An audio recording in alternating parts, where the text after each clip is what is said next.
Assalamualaikum warahmatullahi wabarakatuh. Baiklah, pada kesempatan kali ini kami akan mempresentasikan hasil dari PPT kami yang berjudul Kedudukan Hadis bagi Golongan Ingkar al-Sunnah. Kami dari kelompok 12 yang beranggota saya sendiri Hasanah dan teman saya Norjannah. Baiklah, langsung saja saya jelaskan. Yang pertama, faktor penyebab munculnya ingkar al-sunnah. Paham ingkar al-sunnah merupakan sebuah paham yang bisa merusak akidah seseorang dalam hal meyakini sumber ajaran Islam, Al-Quran, dan Sunnah yang selama ini kita yakini. Orang yang menganut paham ingkar al-sunnah menganggap bahwa hadis merupakan kebohongan semata yang berasal dari Nabi Muhammad SAW. Dari Al-Quranlah menjadi satu-satunya ajaran Islam yang harus dipegang oleh umat Islam sebagai pedoman hidupnya. Paham ingkar al-sunnah harus diberantas secara habis, jangan sampai tersisa. Paham ingkar al-sunnah ini kebanyakan terjadi di kalangan akademisi, karena kemungkinan mereka mempunyai pemikiran yang bebas. Dengan kebebasan berpikir itulah mereka kebablasan dalam berpikir. Dengan demikian, perlu diwaspadai pemikiran-pemikiran di kalangan akademisi yang notabene mereka mempunyai kebebasan dalam berpikir, bukan berarti suzon atau menuduh. Jangan sampai dengan kebebasan itu mereka kebablasan dalam mengungkapkannya. Kita sering membayangkan bahwa yang namanya paham ingkar al-sunnah ialah suatu paham yang secara total menolak akan hadirnya hadis atau sunnah. Akan tetapi, Daud Rashid mengklasifikasikan bahwa paham ingkar al-sunnah di Indonesia dibagi menjadi 3 bagian, yaitu ingkar al-sunnah secara keseluruhan, ingkar al-sunnah sebagian, dan ingkar al-sunnah selain menurut cara dari yang diriwayatkan. Ingkar al-sunnah secara keseluruhan merupakan sebuah paham ingkar al-sunnah di Indonesia yang dalam ajarannya hanya menerima Al-Quran dan menolak sunnah. Paham ingkar al-sunnah ini dipimpin oleh Muhammad Irham Sutarto. Ingkar al-sunnah sebagian adalah sebuah paham ingkar al-sunnah yang dalam pelaksanaannya tidak seluruh hadis ditolak, akan tetapi ada hadis-hadis yang diterima.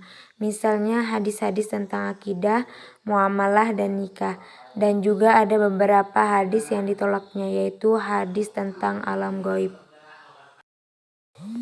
Sedangkan paham ingkar al-sunnah selain melalui cara yang diriwayatkan adalah sebuah paham yang hanya menerima hadis-hadis yang diriwayatkan melalui sanad yang bersambung kepada pimpinan golongannya dan sampai kepada Nabi Muhammad SAW.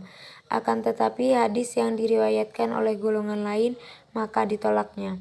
Salah satu faktor yaitu adanya gerakan ini dengan terjadinya perbedaan politik di kalangan kaum muslimin yang menyebabkan mereka terpecah menjadi beberapa golongan atau sekte firqah. Yang kedua, argumentasi para ingkar al-sunnah tentang kehujahan hadis. Sebagai suatu paham atau aliran, ingkar al-sunnah klasik ataupun modern memiliki argumen-argumen yang dijadikan sebagai landasan pemikiran dalam mempertahankan paham mereka. Argumen yang mereka kemukakan terbagi menjadi 2. Yang pertama, argumen nakli. Yang dimaksud argumen-argumen nakli tidak hanya berupa ayat-ayat Al-Quran saja, tetapi juga berupa sunnah atau hadis Nabi.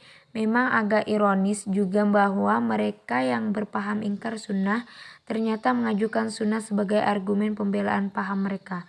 Argumen dari ayat-ayat Al-Quran yang mereka gunakan antara lain sebagai berikut. Yang pertama, Al-Quran, yang artinya, dan ingatlah akan hari ketika kami bangkitkan pada tiap-tiap umat seorang saksi atas mereka dari mereka sendiri. Dan kami datangkan kamu Muhammad menjadi saksi atas seluruh umat manusia.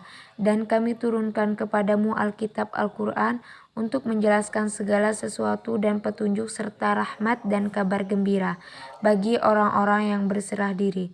Quran Surah An-Nahl ayat 89. Al-Quran, Quran Surah Al-An'am ayat 38. Artinya, dan tiadalah binatang-binatang yang ada di di bumi dan burung-burung yang terbang dengan kedua sayapnya, melainkan umat juga seperti kamu, tiadalah kami alpakan sesuatu pun dalam Alkitab. Kemudian kepada Tuhanlah mereka dihimpunkan. Quran Surah Al-An'am ayat 38. Menurut para pengingkar sunnah, kedua ayat tersebut menunjukkan bahwa Al-Quran telah mencakup segala sesuatu yang berkaitan dengan ketentuan agama. Dengan demikian, tidak diperlukan adanya keterangan lain termasuk sunnah. Dari argumen-argumen yang dikemukakan di atas, dapat dipahami bahwa para pengingkar sunnah yang mengajukan argumen itu adalah orang-orang yang berpendapat bahwa Nabi Muhammad tidak berhak sama sekali untuk menjelaskan Al-Quran kepada umatnya. Nabi Muhammad SAW hanyalah bertugas untuk menerima wahyu dan menyampaikan wahyu itu kepada pengikutnya. Di luar tersebut, Nabi tidak mempunyai wewenang. Dalam Al-Quran dinyatakan bahwa orang-orang yang beriman diperintahkan untuk patuh kepada Rasulullah. Hal itu menurut para pengingkar sunnah hanyalah berlaku tatkala Rasulullah masih hidup, yakni tatkala jabatan sebagai ulul amri berada di tangan beliau. Setelah beliau wafat, maka jabatan ulul amri berpindah kepada orang lain dan karenanya kewajiban patuh. Argumen akli. 1. Al-Quran diwahyukan oleh Allah Subhanahu wa Ta'ala kepada Nabi Muhammad melalui malaikat Jibril dalam bahasa Arab.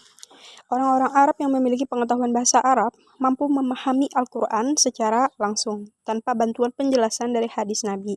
Dengan demikian, tidak diperlukan untuk memahami Al-Quran. 2. Tidak percaya kepada semua hadis Rasulullah SAW. Menurut mereka, hadis itu karangan wahyu Yahudi untuk menghancurkan Islam dari dalam. Lalu ketiga, Nabi Muhammad tidak berhak menjelaskan tentang ajaran Al-Quran karena Al-Quran itu sudah sempurna. Lalu yang keempat, dalam sejarah umat Islam mengalami kemunduran. Umat Islam mundur karena umat Islam terpecah-pecah. Perpecahan itu terjadi karena umat Islam berpegang kepada hadis Nabi. Jadi menurut para pengingkar sunnah, hadis Nabi itu merupakan penyebab kemunduran umat Islam. Lalu yang kelima, asal mula hadis Nabi yang dihimpun dalam kitab-kitab hadis adalah dongeng-dongeng semata. Dinyatakan demikian karena hadis Nabi lahir setelah lama Nabi wafat. Kitab-kitab hadis yang terkenal, misalkan Sahih Bukhari dan Muslim, adalah kitab-kitab yang menghimpun berbagai hadis palsu. Lalu yang keenam, menurut Taufik Siddiq, tiada satupun hadis Nabi yang dicatat pada zaman Nabi. Pencatat hadis terjadi setelah Nabi wafat. Dalam masa tidak tertulisnya hadis tersebut, manusia berpeluang untuk mempermainkan dan merusak hadis sebagaimana yang telah terjadi. Kesimpulan dari pemaparan di atas dapat kita pahami bahwa paham ingkar al-sunnah adalah sebuah paham yang dalam ajarannya menolak seluruh al-sunnah yang dinyatakan dalam hadis Nabi Muhammad SAW dengan berbagai alasan yang beliau kemukakan dalam sebuah diktatnya. Karena ingkar al-sunnah sering kita maksudkan kepada suatu kepercayaan atau paham yang mengingkari dengan adanya hadis atau al-sunnah. Pengingkarannya itu ada yang mengingkari secara keseluruhan, ada yang mengingkari sebagian, dan ada juga yang hanya menerima periwayatan lewat orang yang sekelompok dengannya. Semua ajarannya tersebut sangat bertolak belakang dengan kepercayaan dan keyakinan umat Islam terhadap Al-Quran dan Al-Sunnah yang menjadi sumber ajaran Islam dan pedoman bagi hidup manusia. Menurut pandangan para ingkar al-sunnah, bahwasanya hadis atau al-sunnah itu merupakan dongeng-dongeng Nabi dari mulut ke mulut yang dibawa oleh orang yang hidup 18 sampai 200 tahun setelah Nabi Muhammad wafat. Mereka juga berpendapat bahwa semua orang itu pernah tersesat sebelum menerima wahyu, dan hal itu termasuk Nabi Muhammad, pembawa hadis atau al-sunnah, pernah tersesat sehingga sulit ketika ucapan, perbuatan, dan persetujuannya dijadikan sebagai sumber hukum Islam. Sekian presentasi dari kami, kurang dan lebihnya mohon maaf. Wassalamualaikum warahmatullahi wabarakatuh.